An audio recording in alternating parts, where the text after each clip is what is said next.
अब म तपाईहरुलाई CMAT को केही स्पेशल टिप्सहरु दिन गइरहेको छु। फर्स्टमा छ believe in yourself and boost up your confident level. CMAT सुरु गर्न भन्दा अगाडि फर्स्ट बिलिभ इन योरसेल्फ, पहिला आफैलाई विश्वास गर्नुस्, कन्फिडेन्ट बिल्ड अप गर्नु। तर यो होइन कि ओभर कन्फिडेन्ट नहुनु होला। ओभर कन्फिडेन्टले पक्कै पनि तपाईको CMAT लाई राम्रो बनाउँदैन। कन्फिडेन्ट हुनुस्, ओभर कन्फिडेन्ट नहुनुस्। Practice alert and do quick revision of all topics. CMAT ले धेरै प्र्याक्टिस खोज्छ। प्रत्येक टपिक्सहरुलाई राम्रोसँग प्र्याक्टिस गर्दै जानु होला। प्र्याक्टिस गर्दै गरेको कुराहरुलाई रिभिजन गर्दै जानु होला। एउटा उखान छ नि, हिँड्दै छ पाइला मेट्दै छ। त्यस्तो भयो भने पक्कै पनि तपाईले CMAT मा राम्रो गर्न सक्नुहुन्न। त्यही भएर प्र्याक्टिस गर्दै जानु होला र प्र्याक्टिस गरेको कुराहरुलाई त्यसलाई क्विक रिभिजन पनि गर्दै जानु होला। Identify your weak areas and concentrate more on it. अर्को इम्पोर्टेन्ट टिप्स छ, प्र्याक्टिस गर्दाखेरि तपाईको स्ट्रेंथ केमा छ, तपाईको वीकनेस केमा छ, त्यो कुरालाई आइडेन्टिफाई गर्दै जानु होला। जुन एरियामा तपाई अलिकति वीक हुनुहुन्छ त्यसलाई आइडेन्टिफाई गर्नु होला र त्यो एरियामा धेरै प्र्याक्टिस गर्दै जानु होला। ओके, नेक्स्ट छ use shortcut method and tricks. यो एबिलिटी टेस्ट हो। यसमा हाईएस्ट र्याङ्कमा आउन सक्यो भने, माथिल्लो र्याङ्कमा आउन सक्यो भने मात्रै आफूले रोजेको सब्जेक्ट पढ्न पाइन्छ, आफूले रोजेको कलेजमा पढ्न पाइन्छ। त्यही भएर हामीले सर्टकट मेथड्सहरु र ट्रिक्सहरुलाई पनि युज गर्नुपर्ने हुन्छ। हामीले कलेजमा पढिरहेको हुन्छन् त्यो पुरानो ट्रेडिसनल मेथडबाट बाहिर निस्केर अलिकति स्मार्ट ट्रिक्सहरु युज गर्ने, स्मार्ट मेथड्सहरु अप्लाई गर्नुपर्ने हुन्छ। जस्तै स्पेशली भन्नुपर्दा भर्बल एबिलिटीमा पनि यो हामी लगाउन सक्छौं।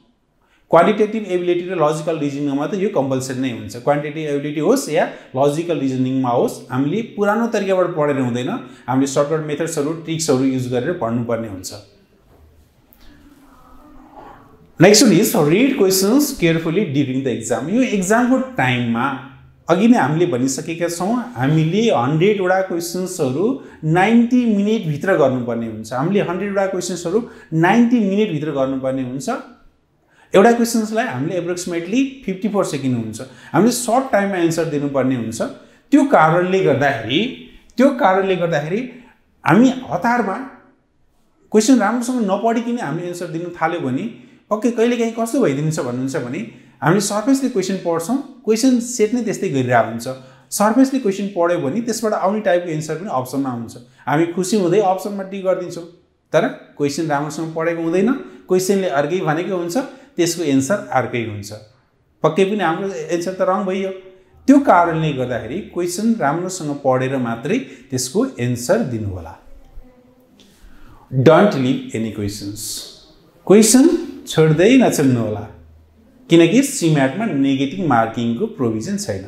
तपाईले रङ गर्नुभयो भने तपाईलाई केही फरक पर्दैन, राइट गर्नुभयो भने तपाईलाई कुनै क्वेशन थाहा छैन, तपाईले गेस गरेर एन्सर दिन सक्नुहुन्छ। त्यो मिल्यो भने मार्क्स आयो, मिलेन भने त्यसले केही फरक पर्दैन। त्यही भएर क्वेशन नछोड्नु होला। Okay, last tip is focus on time management. Time management is most important factor during the exam and during the exam preparation time. Time management भनेको एकदम इम्पोर्टेन्ट फ्याक्टर छ।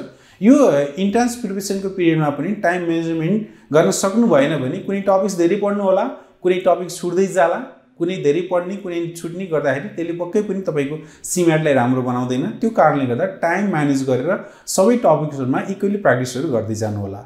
अनि एक्जामको पिरियडमा पनि हामीले जहिले पनि हतार नै हुन्छ। हामीले सर्ट टाइममा हामीले 90 मिनेट भित्र 100 वटा क्वेशन सल्भ गर्नुपर्ने हुन्छ।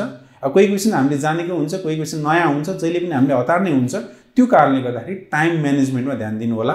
त्यही भएर हामीले प्र्याक्टिस गर्दाखेरि पनि हामीले सर्ट टाइममा हामीले एन्सर निकाल्ने गरी त्यो मेथडबाट प्र्याक्टिस गर्दै जानुभयो भने एक्जाममा त्यसलाई सजिलो हुन्छ।